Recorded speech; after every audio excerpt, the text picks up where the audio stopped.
it's just still stunning to me that they didn't think about, that they didn't say yes to the union. Like just so clearly. And I don't mean like it was stupid in hindsight. I mean like it was completely insane and stupid at the moment. And it should have been very, very, very clear that busting a union while you're running for Congress, after you spent 20 years of your, building a career and a brand around workers standing up for themselves and calling out corporations for abusive practices and all that stuff. And with all that context, you still thought it was a good idea to bust a union? Like, even if it worked, let's say that they successfully got what they wanted, right? That they managed to make that the second election, the one on April 9th, went the other way, where in a democratic process, more workers voted against the union than not, and Cenk dodged the union. You're still a union buster at that point. You're still a guy who went out of his way to coerce, use the leverage you have over your workers to try to persuade them is putting it kindly. Persuade is not the, it's this very manipulative bullying campaign. So even if it had worked, you're still bruising your brand in a way that is stunningly stupid, incredibly dumb. Like, okay, fine, they didn't want the union. Like, I just can't believe that nobody around him, maybe this did happen.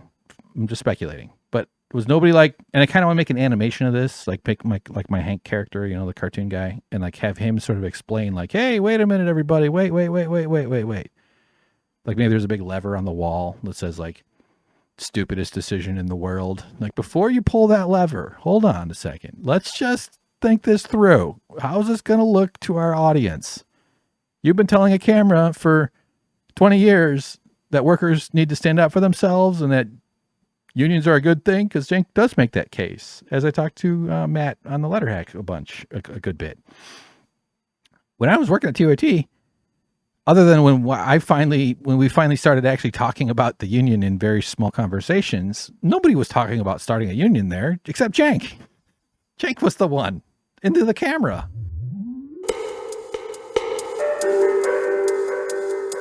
Look at me, I'm so liberal now, I'm so pro-union. Let's go union! Get organized, get in the streets, get in the bank lobbies, get in their businesses, and fight back. That's my take. Anybody who watches that has got to think, I can't wait to join a union. They haven't been able to unionize. You beat them, man, you beat them into the ground. You gotta stand up and fight so that when you actually do work your ass off, you can actually get a decent wage for it and feed your family. It's about time we rose up.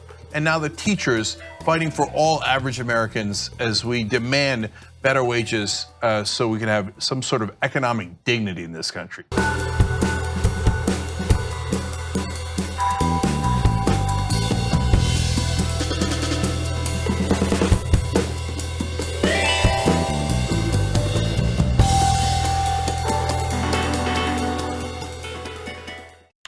And we were editing that, and then I was typing up headlines about those stories. He's totally the reason, the seed, who planted the idea. That's what's so fucking weird about this whole thing. But like, hey, dude, this is not a good, like, maybe, okay, fine, we don't want a union. Okay, fine, this is something coming out of nowhere. And even if it is a Nancy Pelosi scheme, I have a clever way around it. I think we can outsmart Nancy Pelosi. This is like Batman getting his nuts chopped off in one of those machines or something and barely escaping. Like, maybe we should say yes to the union. That'll piss off Nancy Pelosi. This is also sort of why I'm making the case that they knew that was bullshit, but they were trying to hide the truth. That's kind of among the, I can't necessarily prove that exact thing, but like, it's so stupid to think that their audience is dumb enough to fall for this. But, and looking back on the situation, it's not even looking back, but like there should have been anticipation that like, well, okay, we don't want a union, but it's going to be bad for our brand. And also I might want to run for Congress again, or I might want to run for higher office at some point. If I have Union Buster on my record, that's potentially a liability to future ambitions, to future political campaigns. I can't even pretend to be pro-labor anymore once you're a union buster. And this is where Cenk's logic bro sort of thing would come into play, where he thinks because he makes this whole case that in some situations unions are okay in big companies such and such, but on small companies they're really not. And like, that's bullshit. I have a thing that's going to be in an upcoming part of all these little tiny media companies that have unions. There's plenty of organizations with places a lot smaller than Cenk, smaller than TYT, that are unionized. But it just should have been so clear that this was a dumb idea, that this was a bad move. And then he could have even fundraised, like Cenk likes to do, as fundraisers, to raise money for reporters, to raise money, and come out and be honest and say, listen, guys, you guys know I come from Wharton School of Business, the school for evil vampires. You guys know that I have conservative origins and that I'm a big capitalism guy. My workers first, at first, I let me be honest with you. I didn't actually want this union at first, but you know what? We're TYT. We're the home of progressives. We can do anything we set our minds to, and we're going to do this together as a family.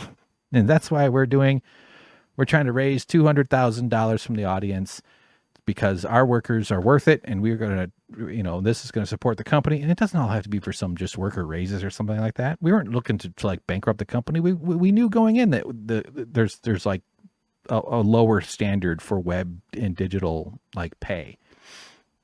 Everybody who works there kind of gets that you're sort of on that. You're kind of paying that activist. You're losing out on that activists, or because of this sort of ostensible activism that's going on there, even though it's a for-profit entity. So it's kind of bullshit. But nevertheless, you're like, yeah, I mean, I'm here for the cause. I believe in progressive principles. I believe in these principles and stuff. So you sort of accept going in that it's going to be on the lower end, especially compared to in video editing.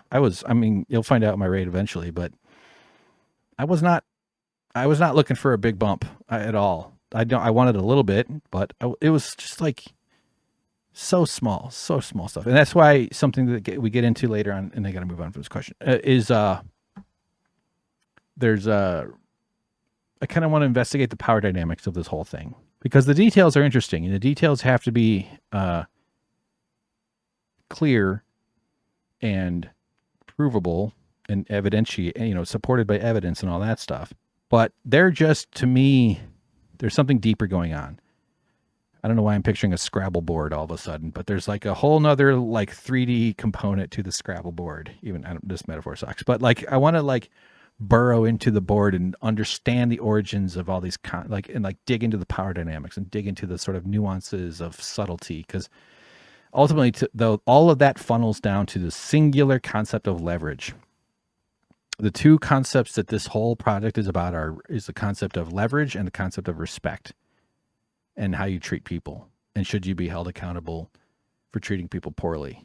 But ultimately, everything in the entire system is about leverage, and leverage is a function of stress. So if you're stressed out, if they can create false scarcity around human needs, they can sell you apartments for incredible rent prices. They can sell you the food at high rate. They make money off of human needs, which I find to be absolutely disgusting. But all of that stuff funnels back to how tired are you? How able to stand up for yourself are you? How much leverage do you have? And collecting two people have more leverage than one person. So we were taking away, then this is not just Cenk, this is all unions, all union drives. We were taking away an asset from Cenk, from the union buster. We were taking away a source of their strength, which was our individual weakness. Our weakness as individual negotiators was their strength. That's the loss. That's the mechanism of control that they cling to, especially if you go to a vampire academy like Wharton School of Business, if you're from the system. And so collective bargaining is such a threat to these ghouls, because you're denying them an asset they feel entitled to, which is far more leverage than they deserve. But it's a wildly lopsided leverage when you're only an individual. You can quit. It's not slavery. You can quit. We're not forcing you to do anything you don't want to do. quit. That's not slavery. That's basically all you got, right? I didn't have to work there. I could have left. But the other choice was collective organizing and bargaining collectively. So that's the choice I made. So we denied it. I think that's what the emotional heft of it is like. Oh my God, my asset, my power, my control is now being denied because they're not an individual anymore. They're a group. And this is true for all these labor drives and any kind of labor organizing.